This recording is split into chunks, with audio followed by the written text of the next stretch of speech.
Зарлы қуаныш. Авторы Ақнабат Айтуова. Жылдар. Гүлсезімді аямаған бұл жылдар оның жүзіне әжім, жүрегіне шым-шым қысым түсіріп те үлгерген еді. Бұл бейбақтың өз бақытын қуып жүргені қашан. Жеттім дегенде көзінен бұл ұшқан үміті алдап кете беретін. Гүлсезімді өмірлік соқпақ па, әлде аяғын бір шалыс басқан үшін тағдырдың тоқпағыма аямаяқ қойды. Бірақ оның беті қайтпай жүргені сол, шекесі тоқпақтай ұл туғанымен сол ұлды кімге, қалай, не үшін бергенін бәрін болжап жоспарлап, өлшеп кесіп пішсе де өз ұлын құшағына қыса алмай, мейірленіп сүйе алмай, жас өмірін сол ұлды қайтара алам деген алдамшы сенімінен уақыттың да өткенін сезбей қалғанын қарашы. Әлі де сезбей жүре берер ме еді, жүрегі шымдап, қысып талып ауырып қалмағанда. Абырой болғанда ағасының қызын оқушы кезінен жанына жақын тартып, студент кезінде де қарап, көмектесіп, пәтерінде бірге тұрып, тәтелік туыстық қамқорлығын жасап еді. Енді сол сіңілісі жанында болып, шырылдап ауруханада, реанимациядан шыққанда да, палатаға ауысқанда да қарасып, керек жарағын тасып беріп жүрді. Сіңілісінің есімі Айкөркем еді. Гүлсезім Айкөркемді бүгін үйге қайтуын өтінді. Уайымдама, бетім бері қарады ғой, сен үйге қайта ғой, өзің әбіржіп кетіпсің. Жақында каникулың да аяқталады. Менің гүлдерім де шөлдеп қалған шығар, бара ғой айналайын. Алла разы болсын саған. Бүгін мен де ұйықтап әдемілеп демалғым келіп тұр. Бара ғой жаным деді. Айкөркем өзінің жақсы көретін тәтесінің бетінен сүйді де қоштасып үйге қайтты. Шынында ауруханада жүріп жылап талған, тәтесінен айырылып қаламын ба деп қорыққанда еді. Әбіржіп ұйықтай алмай, 2 күнді айналшықтап осы жерде өткізіпті. Қыз үйіне жетті де суға түсіп алып, тоңазытқышта қалған шоколад жемістерін шығарып шай ішіп алды. Бір өзі жүріп ұйқысы келмеді. Содан кейін ашық тұрған тәтесінің бөлмесіне жақындады. Айкөркем екеуі сырласып, әңгіме шертіп, қанша ашық болғанымен бұл бөлмеге кіре бермейтін. Өйткені жеке заттарының арасында қалың дәптерлер, көп қағаздар араласып қабырғада шкафта тұратын. Олар жұмысқа қажетті немесе мақала ғылыми жобалар деп тәтесі әрдайым қолынан рөшкесімен қағазы түспей жазып, сызып жүретін. Ал Айкөркем оның шаршаңқы жүзін, тәтесі өмірінің барлығын жұмысбастылықпен өткізді. Түр десе түрі бар, бой десе бойы бар, ақшаны да жақсы табады, өте сыпайы, адамдарға сондай мейірімді. Неге бір жігіттің көзіне түспегені ма, әлде ешкімді өзіне лайық көрмеді ме екен деп ойлайтын. Осылай ойлап келе жатып, Гүлсезімнің бөлмесіне кіріп кеткенде байқамай қалды. Өткен жолы үйге келгенде Гүлсезім өз бөлмесінде отырып құлап қалған. Бір қолымен осы комодты құшақтай құлаған еді. Айкөркем оны еріксіз ашып көргісі келді. 3 қабаттан тұратын бұл комодтың үстіңгі тартпасында косметикасы мен кішігірім бижутериялармен аралас алтын, күміс алқа, сақина сырғалары, неше түрлі әдемі қобдишалар да көзіне сондай әдемі көрінетін. Екінші қабатында тастармен жылтырақ әшекейлі көйлек пен жейделерге тағатын жағалар мен белбеулері, юбка шалбарлардың неше түрлі ремендері мен кішкене қол сөмкелер жиналып тұратын. Бірақ Айкөркемді қызықтыратын бұлар емес еді. Тәтесі ылғи басқа қағаз дәптерлерінен бөлек көзден таса, әрі-берден соң сіңілісі қасына келіп қалса, блокноттың бетін жау, ойланып отырған жүзі бұған күлімдей қарап, өзі бір әңгімелерді бастап кететін еді. Енді міне Айкөркем бұл бөлмеде бір өзі отырып, сол комодтың ең астыңғы тартпасын ашып, қатар-қатар тізілген, тіптен сәнімен орналасқан әдемі қойын дәптерлерді алақанымен сипап өтті. Ішінде теріден де, жұмсақ масатыдан да, қатты қағаздан да тіптен бисерленген, әшекейленген қойын дәптерлер көздің жауын алды. Астыңғы қатардағылары ескірген, бірақ ұқыпты сақталған екен. Соның біреуін суырып алғанын байқамай да қалды. Тәтесі көзінің қарашығындай сақтаған бұл дәптерлерді көруге жаны құмартып-ақ тұрды. Бастапқы бетіне нөмірі 2 деп сақтапты. Ішінен оқи бастады. Бүгін қыркүйектің 7-сі, 2001 жыл. Менің ішімде оның баласы бар екенін сездім. Менің бойымда өзгеріс бар. Менің тамақ ішуім, басымның айналуы, жүрегімнің көтерілуі, әлсіреуім, ай сайынғы циклым тоқтады. Мен түнімен ішімді сипап шықтым. Ол бұл жаңалықты естісе, не дер екен? Оны таңертеңнен бері іздедім. Оқу корпустарынан да, бөлмесінен де, жұмыс орнынан да таппадым. Үйіндегі телефонына ешкім жауап бермеді. Біз бір-бірімізді жақсы көреміз, бірақ менің бұл қылығым туыстарым үшін қара бет, арсыз болумен тең. Ал оның туыстары үшін мен тағы да жеңілтек, абыройсыз келін болам. Сол үшін тез-тез Дастанды тауып, оған бәрін ертерек айтуым керек. Жазуының астыңғы жағына 2 жүрек пен 2 сақинаны және өсіп келе жатқан гүлдің суретін салыпты. Айкөркем бірнеше парақтарды көз жүгіртіп оқып отырып, жылап егіліп кетті. Өйткені тәтесі сол айтып отырған жігітті әлі таппапты. Тек ол машина саудасымен айналысқысы келгенін және жолға шыққаннан кейін оның достарының екеуі де қайта оралып, ал мұның жігітінің қайтып келмегенін біліпті. Іші өспей тұрып, сол достарынан қанша сұрап іздестірсе де, олар ештеңе айтпапты. Содан біреу соңынан қалмай, енді ол жоқ, жоғалып кеткен, онымен жолға шыққан жоқпыз. Оллахи биллахи, бізге ол ештеңе айтқан жоқ. Біз өзіміз де білмейміз қайда кеткенін. Кеткен адам кетті. Енді екеуміз көңіл жарастырайық. Менің жанымда бол. Мен сені жақсы көрем, бұрыннан жақсы көрем. Тек Дастаннан бата алмай жүрдім. Ол досым болған еді ғой депті. Гүлсезім әрі қарай жылаған, құлазыған күндері туралы жазыпты. Деп тағы да қойын дәптердің бетін парақтай бастағанда, Айкөркемнің әке-шешесінің есімдері көзіне түсті. Тәтесінің ата-анасы туралы жазғанын қалдырмай оқығысы келді. Қазанның 5-і, күздің қара суығы. Мен ауылға үйге бардым, амалым таусылып, не де болса осы жақта өзіме қол салғым келді. Сөйтіп, бәрінен оңай құтылуға болар ма екен деген жаман ой келген. Бірақ бүгін менің әке-шешемнің отбасында қуанышты жағдай болды. Ағам мен жеңгем өздерінің балалы болатынын айтып, үйдің ішінің бәрін мәз қылды. Жеңшемнің бақытты жүзін көріп қуансам да, ішім езіліп барады. Анам көрші құрбыларын жинап, қуанышымен бөлісіп шай берді. Барлығы болашақ сәбидің болашағы жарқын болуын тілеп, жеңшеме енді қалай күтіну керек, не тамақ ішу керек, қандай көңіл күйде болу керек. Ал ағама тіптен келіншегіне дұрыстап қарамасаң, менен жақсылық күтпе деп, бір туысқан жеңшем әзіл шынын араластырып, бір тұқыртып алды. Сонда маған басқаша ой келді. Менің ағам мен жеңшем қандай бақытты. Тіптен жеңшемнің ішіндегі баласы да әлі тырнақтай болса да тілеулі, қалаулы. Ал менің ішімдегі тірі жанда менен басқа кімі бар? Жоғалып кеткен Дастанды қайтадан іздейін. Милицияға барып арыз берейін. Шын жоғалса, іздеуі бар ғой. Мен оның басқа облыстан, ауданнан екенін білем. Басқа еш мәліметім жоқ. Не керек, бір қойын дәптерді бірден тұншыға жылап оқып отырған қыз, үшінші нөмір қайда екен деп, қойын дәптерлердің астыңғы қатарына қолын салды. Беттерін ашқанда 3-ші демес, 4-ші демес, 8-ші нөмірмен белгіленген қалың дәптер қолына түсті. Айкөркем оны ала салып, беттерін парақтап отырып таң қалысты. Өйткені ол дәптердің ортасына дейін «Мен сені сағындым, жан балам, кешір мені. Мен сені сағындым, жан балам, кешір мені» деп жаза беріпті. Осылайша қалың дәптердің ортасына дейін келген.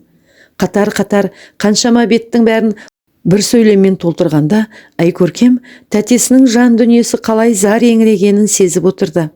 Тіптен бір орнында тапжылмай отыра бергеннен оң аяғы ұйып жансызданып қалыпты. Енді Айкөркем қалың дәптердің барлығын шығарып алып, асықпай қарағысы келді. Ондағысы біреудің жеке өміріне, жеке құқығына нұқсан емес, қайта тәтесінің жан қайғысын өзі шешіп бере алатындай оған бір күшті сенім келді. Осының бәрін оқып болып, қаншама жылғы мәселені шешу үшін жоспар құрғысы келді. Бар білгені, Гүлсезім тәтесі ұл туыпты. Оны Құдайға шүкір аман есен босаныпты. Сөйтіп Дастанның туыстарын іздеп барғанда, олар Дастанды өздері де таппай жүргенін, одан кейінгі ұлдарының сәл науқас екенін, туылғанынан солай болып қалғанын, бірақ ешкімге зияны жоқ, тек жады бала күйінде қалып қойғанын айтыпты. Тағы 2 қызы әлі мектепте орта сыныптарда оқиды екен. Гүлсезім жылап отырып олардың үлкен ұлдарынан 2 қабат болғанын, Дастанды таппай жүргенін айтқанда, бір туыстары сеніп, біреулері сенбей, бала біздікі болмаса ше, деп біраз ғайбаттапты. Қыз қайтсе де баланы дүниеге әкелетінін айтып, сөздері берік болған, тек бар айыбым осы қателігім деп жылаған соң, әкесі Гүлсезімді сол үйде қалуға, бірақ науқас қайнысына күйеуге шығуын, осылайша Дастанның ұрпағын бірге бағып-қағып өсіретіндіктерін айтыпты. Не керек, Гүлсезімнің ағайындары бұл тірлігін білмей де қалады. Ал қыз болса академия алып, баланы босанып алғанша көктемнің аяғына жетеді. Науқас қайнысымен жай ғана бір бөлмеде тұрғаны болмаса, оны алдап сулап, балаша еркелетіп 5-6 айын өткізіпті. Бұл уақыттарда тынымсыз іштей өзін жеумен өтіпті. Әке-шешесі іздеп кеп қалса не болады, ауылға әңгіме тарап кетсе не болады деп көп уайым шегіпті. Бірақ Қостанайға оқуға түскен ақылды пысық қызына ата-анасы алаңсыз сенетін еді. Өйткені мығым ісіне ұқыпты, сессиясын өте жақсы бітіріп, арасында жұмыс жасап, оларға көп салмақ түсірмейтін еді. Баланы Дастанның әке-шешесіне қалдырып, өзі оқуын аяқтауға рұқсат сұрайды. Жазда дым болмағандай оңтүстікке отбасына барып қайтады. Академиялық демалысын тоқтатып, оқуды жалғастыруға арыз жазып, тамыздың басында ботасын сағынған аруанадай арып ашып Қостанайға үйіне келсе, ол жақта басқа біреулер отыр екен. Шошып кетіп, көрші қолаң таныстарын сұрастырғанда, Дастанның ата-анасы үйді сатып, қайда көшіп бара жатқанын ешкімге айтпай жолға шығып кетіпті. Мұның бәрін оған көрші Варя апай үйіне кіргізіп айтып берді. Гүлсезімді күтіп отыратын болсақ, Дастанның өзі де жоқ, көзі де жоқ, бар жоғын білмейміз. Ол келін боп, науқас баламызбен тұрып жартпады. Немеремізді де бір күні алады да кетеді. Бізге Дастаннан қалған тұяқ жалғыз осы бала. Өзі Дастанның аузынан түсіп қалғандай. Кішкентайындағы суреттері де бір-бірінен айнымайтын. Шынымен де атасы мен әжесін елжіреткен тәтті балапан бір отбасының жалғасы болып туылыпты деп қайын жұртың айтып отыратын. Гүлсезім Варя апайдың басын шайқап отырып айтып отырған әңгімесін аяғына дейін тыңдай алмай жылап жіберді. Мен оның анасымын ғой, мен келемін дедім ғой, қалайша менің баламды алып кетіп барады. Енді мен не істеймін, оларды қайдан іздеп табамын? Варя апай қызды құшақтап жұбата бастады. Атаңның айтқаны, сен жассың, әлі өзіне жігіт тауып, басқа отбасын құрып, бала туалады. Ал бізге Дастаннан қалған баланы іздемесін, бәрібір таппайды. Біз Қазақстанда болмаймыз, шетелге кетеміз депті. Бар айтқаны осы екен. Гүлсезім ұлына Дастанның тегін берген. Сәметов Жалғас Дастан ұлы еді. Соңғы дәптерлерде Гүлсезім былай деп жазыпты. Менің іздеуімнен ештеме шықпады. Мен енді бұл өмірімнің құпиялы жылдарын өзіммен бірге көрге әкетуге де дайынмын. Қыз іштей күбірлеп сөйлей жөнелді. Жоқ тәте, беріспе, сәл шыда. Мен бармын, біз бармыз. Біз жалғасты табамыз деді. Бір қызығы тәтесінің ұлы Айкөркемнен 2 айдай ғана кіші екен. Екеуі 1 жылда туылған. Інішегім сол, құрдасым. Анаңды, менің ақ тәтемді жылатып, сен қайда жүр екенсің деп Айкөркем қойын дәптерлерді өз орнына қайта орналастырды. Өйтпесе болмай барады. Көзі талып, мойны ауырып, басы ештеңе қортар емес. Не де болса, ертең тың басымен ойлануға шешім қабылдап, сол тәтесінің бөлмесінде отырған төсегінде көзі талып ұйықтап кеткенін білмей қалды. Айкөркем таң ата оянып алды. Каникулдың аяқталып соңғы семестрдің басталуына да 2 аптадан сәл ұзақ уақыт қалыпты. Қыз өзіне Шынтуайтына келгенде тәтесіне көмектесе алатын адамдардың тізімін жасады. Олардың ішінде көші-қон департаментінде жұмыс жасайтын, IT саласының маманы, милициядағы достары мен құрбылары, әкесінің жанұялық достары, ағаларын барлығын қосқанда 32 адам болды. Қайтсе де Гүлсезімнің жан жарасын жазатын, өмір бойы күтіп, зарығып іздеген баласын табуға, ең болмаса іздеп көруге бел шешкен қыз 2 аптада осы тізімдегі достарының барлығының мазасын алып, жағдай айтып, Дастанның отбасын іздеуге күшін салды. Бар анықтағандары, олар Дастанның әкесі айтқандай шетелге емес, Қазақстанның ішінде Қостанайдан Павлодар қаласына көшіп кеткен екен. Ал Гүлсезімнің осы жылдарға дейін таппағаны оларды шет елдерден іздегендіктен сәтсіз болып шыққан. Не керек, Гүлсезім де ауруханадан ұзақ емделіп шығады. Ол кезде Айкөркем әкесі мен анасына және жаны ашитын ет жақын туыстарына тәтесінің қалың дәптерлі күнделіктерін оқып, оның басынан өткен қиында қайғылы кезеңдерін баяндап береді. Айкөркемнің әкесі мен анасы әрі-бері ойланып, біз әзірге ештеме білмегендей болайық. Орайын тауып, өзің сөйлес. Ол адамдарды табамыз ба, босқа тәтеңнің жарасының орнын тырнаймыз ба, білмейміз ғой. Өткені өтті. Ол кішкентайынан көп нәрсені ішінен шығара қоймайтын, тас түйін боп, тірлігінің барлығын ешкімнен көмек сұрамай өзі жасай алатын. Біз сол мінезі өскен сайын қатайып, бірыңғай мансап қуып жүр, қаладағы өмірге араласып, өзімен өзі болып кетті деп жүретін едік. Университетте білдей оқу проректоры осы қызметіне алданып жүрген болар деп хал сұрасқаннан артық, той-томалақта ағайын туыс арасында төбе көрсеткеніне мәз болып жүре беріппін. Қайран қарындасым-ай, бір тамшы көз жасын көрсетпеді ғой. Жеңшесі де сөзге араласты. Оны мұны сырласқан болып жүретінем, маған да тіс жарып осы уақытқа дейін ештеме айтқан емес. Қызым, тәтең сені жақсы көреді ғой, өзің сол баламен қатар екенсің. Сосында бұлар сені ерекше жанына жақын тартатыны.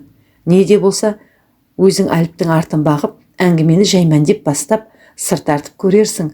Бірақ байқа, тәтең ауруханада жүрегінен ақау болып жатыр. Қайтадан ауыртып алмайық, әзірге әлсіз болар деген. Осылайша ауруханадан шыққан күні Айкөркем тәтесін күтіп алып, әдемілеп таза ауада қыдырып, сырттан ас суларын ішіп келді. Кешке жайланып отырған соң Айкөркем сөзін бастады. Ақтатем, мен сізді қатты жақсы көрем, сондықтан да енді ауырмаңыз деп құшақтап алды. Бірақ сіз жоқта мен бөлмеңізге кіріп, сіздің күнделіктеріңізді оқыдым. Уайымдамаңыз. Енді сіз жалғыз емессіз, мен сізге ұлыңыз жалғасты, менің жиенімді табуға көмектесемін. Олар сіз ойлағандай шетелде емес, енді жалғасты көп жылдар іздегендей алыстан күтпейсіз. Осы Қазақстанда, Павлодар қаласында тұрып жатыр екен. Екеуміз бірге барайық, мен жаныңызда болам, тек абыржымаңызшы. Мен күнделікті оқып алғаннан кейін барлық таныстарымды салып іздедім. Менің қандай пысық екенімді білесіз ғой? Тәтесі абыржып, ойланып, Айкөркемге ұзақ қарап отырды да, сенің қандай пысық екеніңді білемін, және жалғастың Павлодарда екенін де жақында мен де білгем. Маған арнайы іздеп, Дастанның кіші қарындасы келіп айтып кетті. Қалайша? Сіз оларды сонда тауып алып бедіңіз? Жоқ, айтып тұрмын ғой. Дастанның сол баяғы менің жігітім Дастанның қарындасы іздеп келіпті. Сөйтіп, соңғы жылдардағы отбасындағы жағдайларын айтып, әкелері қайтыс болғаннан кейін анасы кіші қызына мені табуын өтініпті. Өйткені жалғас сол жақта училищені бітірген соң 1 жыл армияға барып келген.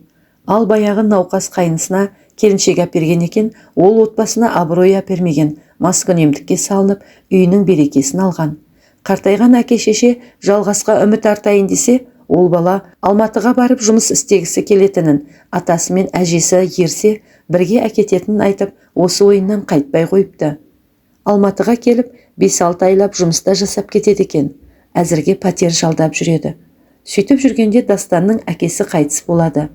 Содан анасы шамаларын келсе Гүлсезімді тауып, баласымен қауыштырыңдар. Сол қыздың көз жасына қалдық. Ақырында өзіміз қиналып жатырмыз.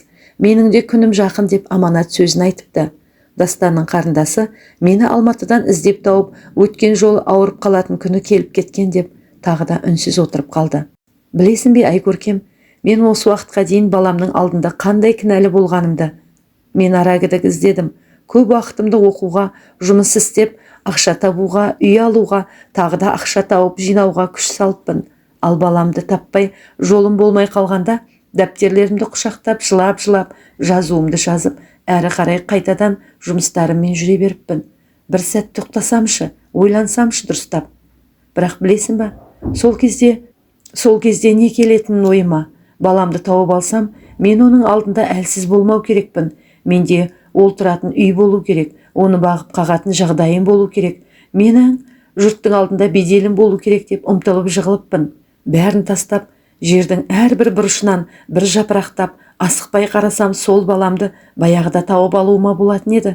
Сол күні, мен құлап қалған күні менің жүрегім неге ауырды, білесің ба? Балапаным мені анам деп қабылдайды ма? Әлде шек көріп, бетіме түкіріп кетеді ма? Білмей дал болдым. Мен оқуымды жалғастыруға кеткеннен бастап, ол мені шырылдап іздеді ғой. Бірақ мен тез келуге тырыстым. Ата-анама айтпай, ол жақта да сабағымдан қайластырып келем дегенше, олар менен баланы алып қашып кетті ғой. Тыныш та тез сабыр етіңізші. Мен бәрін де білем. Сіздің күнделігіңізді шытырман оқиғалы кітаптан бетер оқып шықтым. Ол үшін маған ұрсып, тіптен жазалап алсаңыз да болады. Бірақ мен жалғас балаңызды тауып, туысқаныммен танысқым келеді. Бәрін түсіністікпен қарайды деген сенімдемін. Сонымен айтыңызшы, енді жолға шығамыз ба? Тәтесі жылап отырып Айкөркемді құшақтай алды. Екеуі рейске отырып Павлодарға ұшып кетті. Дастанның қарындасының нөмірін теріп келе жатқандарын және қала орталығындағы кафеде күтетіндерін айтты. Өйткені олардың үйіне барып, кәрі шеше мен маскүнем келін бар деген соң ыңғайсыз жағдайға қалғысы келмеді. Көп ұзамай бұлар күткен бір топ адам кафеде кездесті. Еңкіш тартса да, жылы жүзді Дастанның анасын Гүлсезім бірден байқады. Қасында екі қарындасы мен күйеу балдары және, о Аллам, Дастанның өзінен айнымай қалған, тіптен бойы, түр тұлғасы, жүрісіне дейін тек шаш үлгісі ғана басқаша, сыпайы, сәнді киінген соқталдай ұлын жазбай таныды. Айкөркем екеуі орнынан тұрып үлкен кісіге амандасты, ал жалғас баласы болса қалшиып тұрып қалды. Гүлсезім аяқ қолдары дірілдеп, көзіне жас толып, тамағына өксік тола, ұлына жақындап келе тоқтай қалды. Өйткені кәрі әжей де баласының арт жағынан келіп, кемсеңдей құшақтап, жалғасым, кешір атаң мен әжеңді, біз едік сендерді айырған. Енді өмірден қоштасардағы соңғы бір жақсы ісім болсын. Бұл сенің анаң. Енді сендерді Құдай айырмасын. Өзің армандап жүрген Алматыңа барып, бақытты ғұмыр кешіңдер деп тізерлеп отыра қалды. Ұмар-жұмар бәрі бірін-бірі құшақтай жыласып, ыстық жастары бір-бірінің жүзіне тамып жатты. Кәрі шешей мен үлкен қызы және күйеу баласы кафеде көп отырмады. Кетерінде, рахмет саған қызым, біздің Дастанымыздың баласын аман-есен дүниеге әкеліп, ұлымызды жоқтатпай, оның орнын жалғасыммен толтырдың.